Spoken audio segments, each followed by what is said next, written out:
नमस्कार बच्चों, नेहा नाम है मेरा। पिछले काफ़ी सालों से रोहतक वेटिकन इंस्टीट्यूट को चला रही हूँ और साथ में इंग्लिश पढ़ा रही हूँ। और आपका हर सैटरडे को सीईटी का जो पेपर होता है उसके सॉल्यूशन के लिए मैं आप सबके सामने उपस्थित होती हूँ। तो आज आपके पेपर में जो क्वेश्चंस आए थे इंग्लिश के वो स्टार्ट हो रहे थे क्वेश्चन नंबर 84 से। और अब की बार जो वोकेबलरी थी उसका ज़रा झमाझम हुआ था आपके पेपर में। ग्रामर की इंपॉर्टेंस को कम रखा गया और वोकैब की इंपॉर्टेंस को ज़्यादा।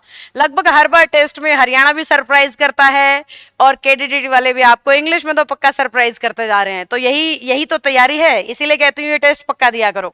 हाँ जी, सबसे पहला क्वेश्चन वोकैब में आपसे सिनोनिम पूछ रखा है जो कि लिखा हुआ है हेरोइंग।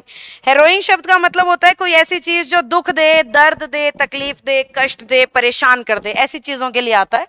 तो हमें इसका सेम चुनना है बच्चों ऑप्शन से।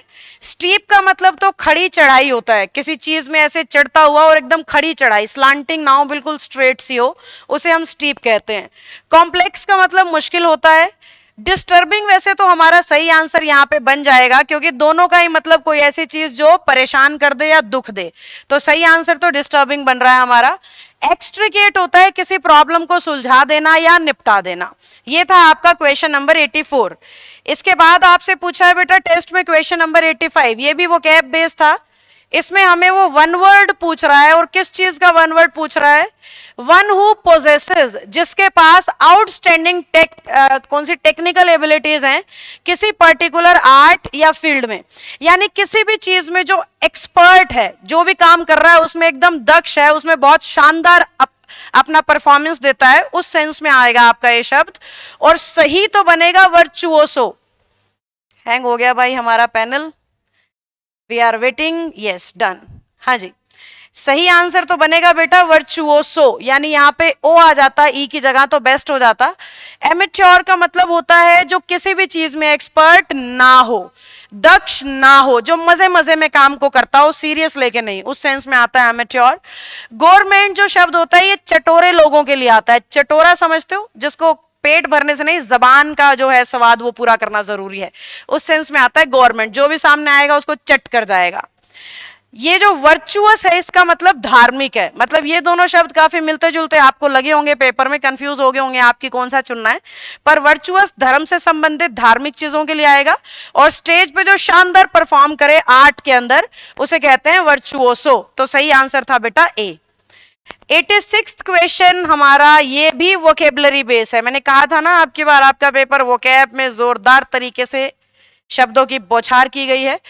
ये कह रहे हैं his speeches in the house of Commons were, persuasive होता है, बड़ी सॉलिड, मतलब स्टेज पे खड़ा होकर जब वो बोलता है ना, इतना सॉलिड बोलता है, ऐसा धाकड़ बोलता है, वो धाकड़ और सॉलिड जो शब्द है उसके लिए आप कह सकते हो परसुएसिव।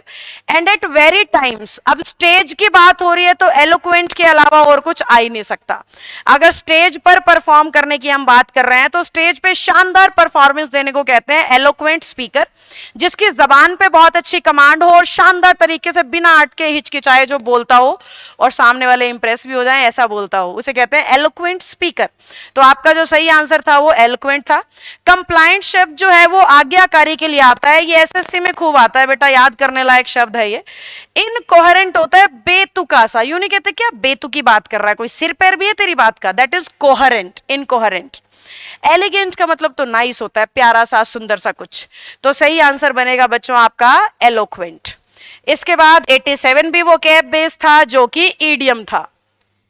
अब ये जो ईडियम है हमारा, ये लिखा हुआ है द लास्ट स्ट्रो, ये एसएससी प्रीवियस ईयर्स में से सीएचएसएल के पेपर में आया हुआ है, लास्ट स्ट्रो, वहां से जो क्वेश्चन है उसको पिक किया गया है। तो लास्ट स्ट्रॉ का क्या मतलब है? सपोज किसी के कंधे पे रखे हैं 2 से 3 बोरे और उसे दूसरी जगह पहुंचाने हैं, टोटल 3 थे, 2 वो उतार चुका है और जो आखिरी कंधे पे रह रहा है ना, इसे कहते हैं लास्ट स्ट्रॉ। समस्या का बिल्कुल आखिरी अंश ये उतरा, उसके बाद चैन चैन, उस सेंस में आता है लास्ट स्ट्रॉ। आ जाओ ऑप्शन चुनते हैं। सबसे पहला लिखा है the last problem in a series of problems that makes, यही आंसर सही है। Last problem in the series of problem, मतलब बहुत सारा कंधों पे बोझ था, जैसे आपको लगता है एक बार सरकारी नौकरी मिल जाए फिर जीवन सेट सेट, तो आपको लग रहा है जो सरकारी नौकरी लेने वाला काम है ना वो last straw in your life है, इसके आगे तो कोई समस्या जैसे आएगी ही नहीं और सुलझानी ही नहीं पड़ेगी। तो लास्ट स्ट्रॉ बेसिकली उसको कहते हैं जब हमें लग रहा हो कि ये आखिरी समस्या है, ये निपट जाए एक बार, फिर तो जीवन में मौज ही मौज है, उस सेंस में आता है। तो आपका जो सही आंसर बनेगा वो ऑब्वियसली फर्स्ट बनेगा। इसके आगे जो आपका क्वेश्चन है, क्वेश्चन नंबर 88, यहाँ पे थोड़ा सा जिन जो ग्रामर प्रेमी है वो खुश हो गए होंगे, क्योंकि चलो इतनी सारी वोकैब की बौछार के बाद एक क्वेश्चन तो आया जो ग्रामर पर भी आधारित है।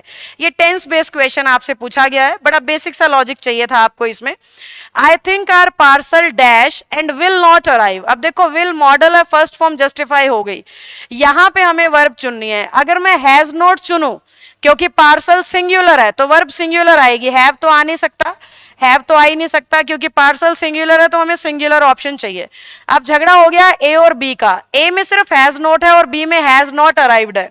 हमें अगर चुनना है तो हम चुनेंगे हैज नॉट अराइव्ड। उसका कारण बताती हूँ। इंग्लिश में जहां पे भी हैज हैव हैड आते हैं ना, उन्हें अपने साथ पक्का थर्ड फॉर्म चाहिए। अगर मैं ये पहला ऑप्शन लगा दूं हैज नॉट, तो थर्ड फॉर्म तो मिसिंग है ना, फर्स्ट फॉर्म थोड़ी ना आ सकती है उसके साथ।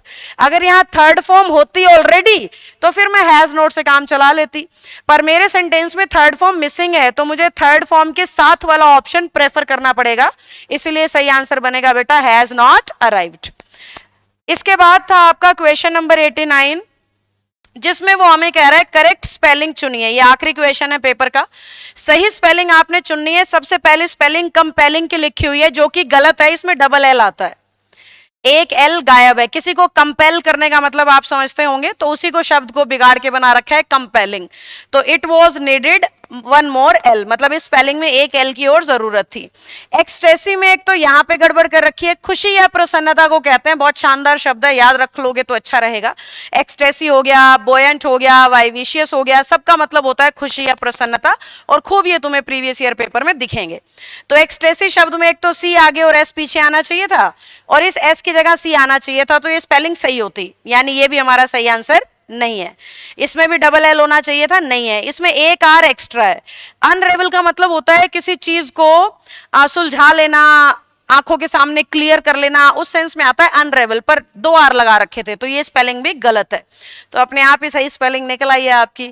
इक्विलिब्रियम, इसका मतलब होता है बैलेंस बना के रखना, संतुलन बना के रखना। साइंस में पढ़ाते हैं आपको इक्विलिब्रियम पॉइंट, तो उस सेंस में आपका ये शब्द बनेगा और इसका मतलब होगा संतुलित। आई होप आपके इंग्लिश के सारे क्वेश्चन सही हुए हों। अगर सही नहीं हुए हैं तो ध्यान दीजिए भाई, हरियाणा में तो नंबर एक नंबर की लड़ाई तुम्हें लड़नी पड़ेगी, और अच्छे स्कोर वाला ही सीईटी की आर पार की लड़ाई जीत पाएगा। तो अच्छे स्कोर के लिए ऑल द बेस्ट, और हर सैटरडे को टेस्ट ऐसे ही देते रहें।